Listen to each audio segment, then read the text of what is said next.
Sud Radio, le coup de cœur des libraires. Valérie Expert, Gérard Collard. Eh bien, bonjour, cher Gérard. Bonjour, chère madame. Alors, beaucoup de livres et des gros coups de cœur pour vous et pour moi. Ouais, Voilà. là, c'est un énorme coup de cœur. Ça fait partie des livres qui marquent une carrière de libraire. Vous savez, il y en a, je vous ai montré un ou deux qui sont parus en poche, là. Et c'est vraiment, vous savez, c'est le genre de livre, j'étais en train de le lire et puis je me disais, j'avais envie de crier, mais c'est trop beau, enfin c'est magique, c'est magnifique, c'est tendre. Alors on est alors déjà faut présenter, faites voir, oui, parce que il faut quand dire même ça c'est le allez-y titre, parce que ça s'appelle Plus grand que le monde de Meredith Hall. C'est chez Philippe Ray. c'est vraiment exceptionnel. Franchement, ça m'a ému, ça m'a bouleversé. J'ai été. Alors, je voulais aussi saluer la traductrice parce que le style, absolument, il est lumineux. Le style, c'est vraiment. Elle a traduit ça d'une manière. C'est ce que j'ai. Elle devrait écrire un roman parce que c'est là des choses. Elle a vraiment le. Elle a un don absolument incroyable, d'où l'importance du traducteur et de la traductrice. On ne le dit pas assez. Donc, on est dans le Maine. C'est un jeune couple. On est dans les années 60, 50. Maine aux États-Unis. Oui, 50-60. Alors, elle est faite pour... Elle doit être institutrice. Et puis, lui, il doit être ingénieur. Mais le problème, c'est que son père a une ferme. Un concours de circonstances, ils vont se retrouver. Il va prendre la suite de son père à la ferme et elle va l'accompagner. Alors, c'est une histoire d'amour, mais absolument, vous êtes là, c'est merveilleux, quoi. Enfin, au début, parce qu'il y a une première partie. Oui. Alors, ils décrivent, alors vous savez, il y a le problème des agriculteurs, et là, il vous décrit le travail de la nature et des agriculteurs, mais alors avec une beauté absolument incroyable, mais sans cacher le côté absolument de l'effort, de la dureté, de la pluie. Il y a plein, c'est toujours à refaire, il y a toujours quelque chose, mais ça explose de beauté au niveau de la nature. Ils ont 3 enfants, et alors ce père, il est toujours dans le doute, et cette femme aussi, ils sont toujours dans le doute en se disant, est-ce que j'éduque bien mes enfants, est-ce que je leur transmets, est-ce que je suis pas trop dur avec eux? Et puis alors c'est à 3 voix, c'est-à-dire qu'il y a le père qui va parler, il y a la mère et il y a une des filles. Donc là, il y a cette première partie qui, rien que ça déjà, c'est un chef-d'œuvre. Enfin, franchement, alors vous me connaissez mon côté nature, aimer la nature. Oui, c'est ce que j'allais dire, ça m'étonne. Il faut vraiment que le gars il soit doué Dès pour. Dès qu'il y a un brin d'herbe, vous êtes en souffrance. Voilà, j'ai envie de me suicider, quoi. Donc, et là, c'est une pure merveille et va arriver dans cette famille qui est très très unie. C'est-à-dire, c'est une famille, c'est des gens ordinaires. C'est-à-dire que c'est très dur de parler de gens ordinaires. Et là, il donne de noblesse à cette famille et va arriver un drame. Mais un drame abominable, comme j'en souhaite à personne. Et la deuxième partie, ça va être comment cette famille, en restant, ils veulent rester unis, mais l'amour, il y a la culpabilité, il y a la responsabilité, c'est terrible. Et c'est comment ces gens vont réussir à se remettre ensemble, à se retrouver, et c'est sur plusieurs années. Donc le père, il va devenir grand-père quelque part. Je vais pas vous déflorer là, mais c'est absolument magnifique. Moi, je suis tombé, mais alors c'est un des grands coups de cœur de ma vie. Vous me disiez qui reste en fait, vous y pensez.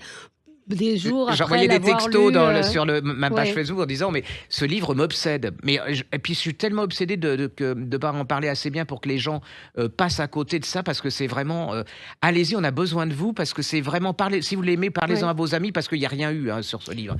C'est absolument fabuleux. Meredith Hall, ça s'écrit H-A-2-L et ça s'appelle Plus grand que le monde, c'est chez Philippe Ray. Alors moi mon gros coup ça me de donne cœur, envie aussi là. Oui, c'est Martin Suter, Mélodie. Alors déjà faudrait arrêter de lire les critiques de livres dans les journaux, parce qu'il y a eu une grande interview de Martin Suter et la journaliste, elle lui pose des questions. J'ai arrêté de lire parce qu'elle racontait la fin. C'est pas possible, ça. Et donc, Mélodie, voilà, c'est paru chez Phébus. Martin Suter, c'est un immense écrivain allemand, suisse. Il est né à Zurich.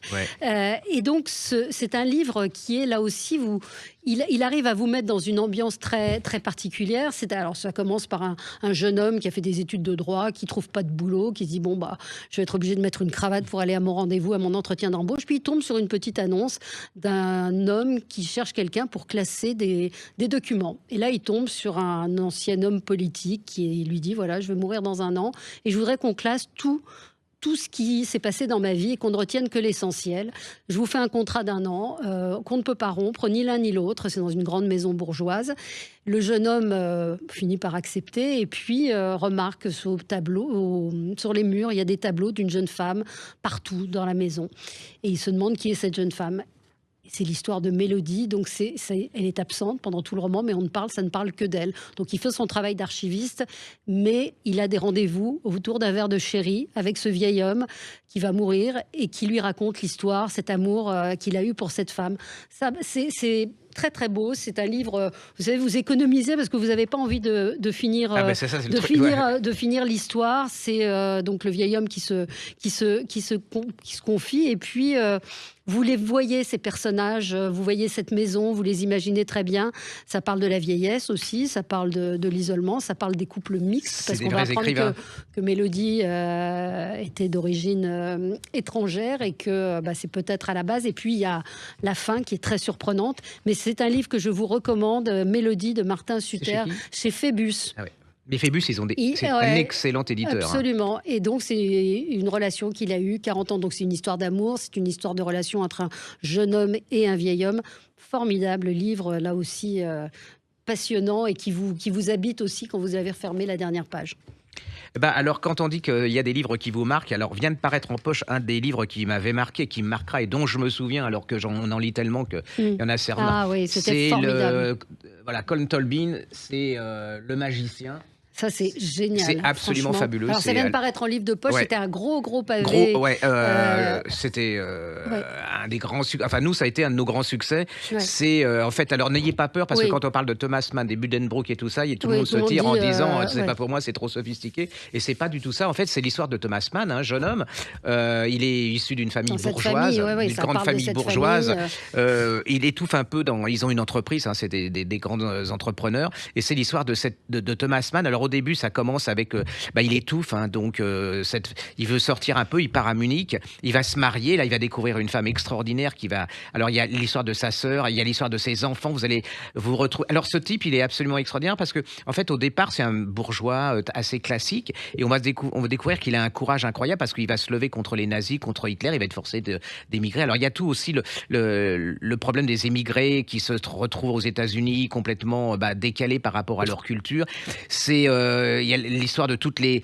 C'est une vie intérieure, intime de cet auteur. C'est-à-dire que souvent, on les voit, c'est des statues, et là, on voit comment il souffre, comment il ne sait pas, comment il peut être odieux, comment... Voilà, le magicien, parce que personne n'avait le droit de le déranger quand il était en train d'écrire. C'était un magicien pour tous ses enfants. Alors, c'est une saga, même si vous ne connaissez pas Thomas Mann, l'œuvre de Thomas Mann, vous le prenez, c'est l'histoire d'un écrivain et de sa famille. C'est une histoire. Oui, puis alors en plus, c'est simple, c'est sophistiqué, mais classique, intelligent. C'est vraiment tout public, et comment détente peut rimer avec intelligence et talent. C'est vraiment extraordinaire. C'est un livre magnifique, c'est un livre magistral. Et je peux vous conseiller aussi, mais on leur parlera, il a écrit sur Henry James, qui est aussi un écrivain dont les gens ont peur, un livre qui s'appelle Le Maître, et c'est en 10-18, précipitez-vous, parce que si vous avez aimé ça, ce bouquin, vous adorerez. J'ai adoré ce livre. Ah oui, moi aussi, ça a été un des grands... Tolbin, et ça s'appelle Le Magicien, c'est en livre de poche. Je vous signale la parution également en livre de poche d'un livre qui, moi, m'habite depuis un an, c'est Sambre. C'est cette enquête qui a été réalisée sur le plus grand violeur en série de France, plus de 60 victimes, et Alice Géraud raconte les victimes, les ratés de la police, les ratés de la justice. C'est un livre puissant, encore plus puissant que la série, qui a cartonné sur France 2. Mais là, ça paraît en poche. Lisez cette enquête, c'est un polar quelque part. C'est une enquête, mais qui se lit... Et le livre, il est aussi déstabilisant que la série, absolument, sinon plus. Et elle a fait le parti pris de ne pratiquement pas parler de lui. Elle ne parle que des victimes, que de ces femmes qui n'ont pas été entendues, sont des vies brisées. C'est un livre vraiment remarquable. Ça s'appelle Sambre, Alice Géraud, et ça vient de paraître en poche. Voilà. Cathy Richard, c'est une avocate, une immense avocate pénaliste, crime, délit et vie brisée. J'ai beaucoup aimé ce livre aussi. Elle raconte en fait sa vie d'avocate avec énormément de franchise, énormément de transparence. Ah oui, elle est extraordinaire. Je l'ai vue en interview, elle est extraordinaire. Elle est formidable, elle revient sur ses 30 ans de carrière, mais c'est vraiment ses confidences, c'est ce qui fait l'intérêt de ce livre, c'est-à-dire qu'elle n'est pas langue de bois. Oui, absolument. Elle est très humaine. Et ce qui est très marrant, c'est qu'elle a une allure de Versailles. D'ailleurs, elle est versaillaise, donc on se dit ça va être un truc classique, elle va nous... Pas du tout. Pas du tout. Alors, parfois, elle défend des accusés, puis parfois, elle est dans la partie civile, justement, dans l'affaire du violeur de la Sambre. Et elle dévoile à la fois de sa vie d'avocate, et puis également celle de mère. C'est une parole rare. Il y a beaucoup de livres d'avocats, mais celui-ci est très particulier. Donc, Maître Cathy Richard, c'est chez Albin Michel, plongé au cœur de la justice et de la nature humaine. Et la nature humaine, elle dépasse parfois la fiction. C'est un peu cliché de dire ça, mais c'est vrai. Bon, encore un juste pour, vous savez, on en avait parlé beaucoup d'une BD qui s'appelait La neige était sale, quand notre spécialiste BD était venu, et j'ai redécouvert grâce à ça le roman de Simenon, hein, La neige était sale, ça vient de paraître en livre de poche. Alors quand on parle de noirceur humaine, c'est pour moi on lit pas assez les romans de Simenon, on lit les Maigret, mais on lit pas assez les romans. Et là, c'est un chef-d'œuvre. Hein. Mais alors, si vous êtes dépressif, que vous êtes malade, vous évitez ça. Mais c'est absolument fabuleux. Mais alors, ce qu'il y a aussi, c'est qu'à la fin, le type, on n'arrive pas, le jeune héros on n'arrive pas à l'aimer, mais à la fin, il y a la rédemption, comme dit Simenon, et le mal, il va surgir du bien, du mal, quoi. C'est vraiment, c'est hyper. Ça se passe pendant l'occupation. Hein. Ouais, c'est passionnant. C'est une fois que vous êtes dedans, vous lâchez pas. Et le type, vraiment. Mais faire un personnage comme ça, faut oser. Hein. Ouais, dans la France de l'occupation, Franck oisif et amoral vit chez sa mère, tenancière de bordel, attiré par le crime, sa déchéance semble inéluctable. C'est vraiment un énorme truc. Ça, c'est des petits livres qui valent 6 €. Voilà, absolument. Et dont on parle pas forcément et qui sont exceptionnels. La neige était sale, c'est un Simenon donc à lire dans la collection du livre de poche. On se retrouve dans un instant avec vous, Gérard. Sud Radio, le coup de cœur des libraires. Valérie Expert, Gérard Collard. Alors, Gérard, on a une preuve là qu'on peut prendre du plaisir pour pas cher. Voilà. Oui. Tout un programme. Programme. Vous avez vu le sondage, les jeunes font de moins en moins l'amour, donc. Voilà. Mais là, on fait un peu l'amour au mot, quoi. Donc c'est pas mal ça. C'est joli, on fait l'amour mon au mot. Dieu. Enfin, c'est lui surtout l'écrivain qui fait l'amour au mot. Il s'appelle Gilles Marchand. Je suis passé à côté de ce bouquin. Ça s'appelle Le soldat désaccordé en livre de poche. Alors j'ai relu des trucs de Gilles Marchand. Ne passez pas à côté de cet homme parce que c'est un vrai talent français. C'est vraiment. Un très, très, très, très bon écrivain. Et alors, ce soldat désaccordé, ça m'a complètement fasciné. C'est l'histoire on est après la guerre de 14-18. Hein, c'est l'histoire d'un monsieur d'un soldat qui a perdu sa femme. Et lui, il a déjà aussi perdu une main. Et lui, il est chargé, son truc, c'est d'aller rechercher les soldats disparus, de découvrir. Et là, il y a une femme qui lui demande de rechercher son fils qui a disparu, qui était soldat, et là il va commencer à chercher, et là il va découvrir cet homme, ce jeune. Alors non seulement le jeune est héritier d'une grande famille bourgeoise, hein, et là il est poète quelque part, et il a eu l'amour de sa vie. Et l'amour de sa vie, c'est une Alsacienne. Or, l'Alsace, avant la guerre de 14-18, c'était une Allemande, donc c'était pas possible. Et il va lui écrire des poésies, il va lui écrire des lettres. Et là, vous allez découvrir cette femme, et vous allez découvrir le problème de l'Alsace, des Alsaciens qui étaient allemands et des Français. C'est-à-dire que c'était carrément impossible. Et en plus, il y a un gros problème, c'est que, en fait, cette jeune femme, elle est issue d'un milieu très modeste. Donc la famille, ce qu'ils veulent, c'est... Ils voulaient surtout pas que cet homme se marie avec ce jeune, se marie avec cette jeune. Et là, alors, il y a plein de personnages. Hein, il va rencontrer plein de personnages absolument incroyables. Il décrit ces personnages avec leur... Chaque personnage est un roman en lui-même. Hein. Et donc, vous êtes dedans, vous vous dites, il va... En fait, ce jeune, il revit grâce à cet homme qu'il recherche. C'est absolument merveilleux. C'est écrit, alors... hyper bien foutu, classique, vous êtes dedans, c'est un livre de détente, c'est de la littérature, hein, mais vous êtes passionné, et en plus ça redécouvre vraiment le problème alsacien que les gens connaissent pas, hein, quelque part, oublié. Pas forcément. Non, absolument. Donc allez-y, c'est Gilles Marchand, ça s'appelle Le soldat désaccordé en livre de poche, et vraiment un roman exceptionnel. Sur les chemins de Compostelle, itinéraire à pied et à vélo vers Saint-Jacques, c'est Voyage Gallimard. C'est un petit bijou, ce livre, parce que ça explore tous les chemins de Compostelle avec des témoignages.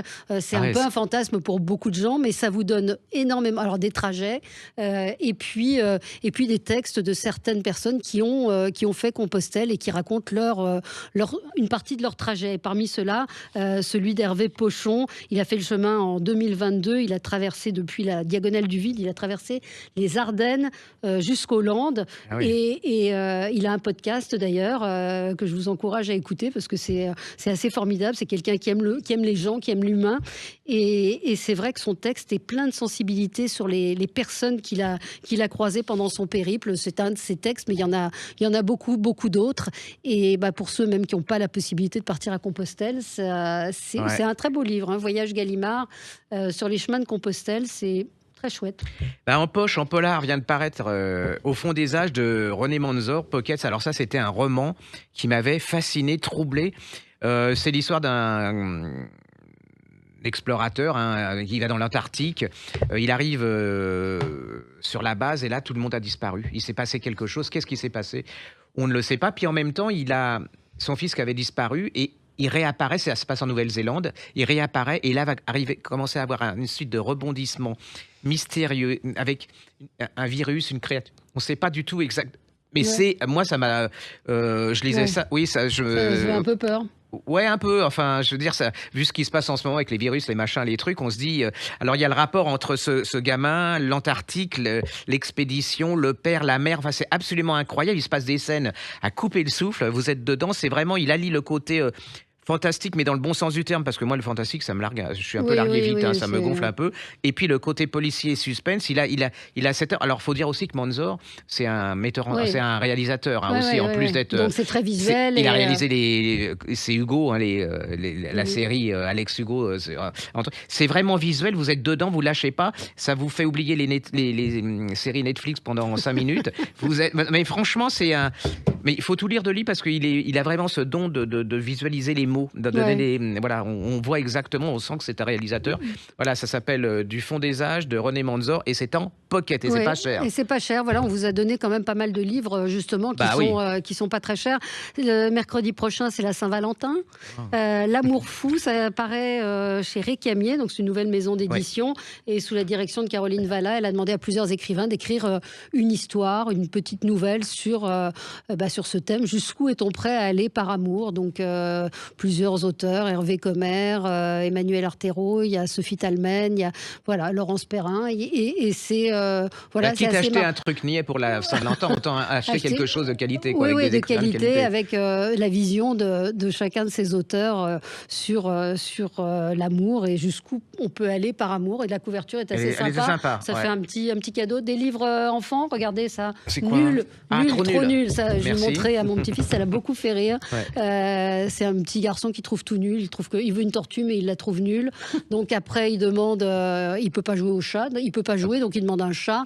Le chat, il est nul, elle veut un chien. Tout est nul, le chien est nul, donc il veut un poney. Après, il veut un crocodile, jusqu'au dinosaure. Et là, le dinosaure, il est pas nul parce qu'il le bouffe. Voilà. Mais c'est très rigolo. C'est joli dessin, Loulou et compagnie, l'école des loisirs, Michael Escoffier et Mathieu Maudet.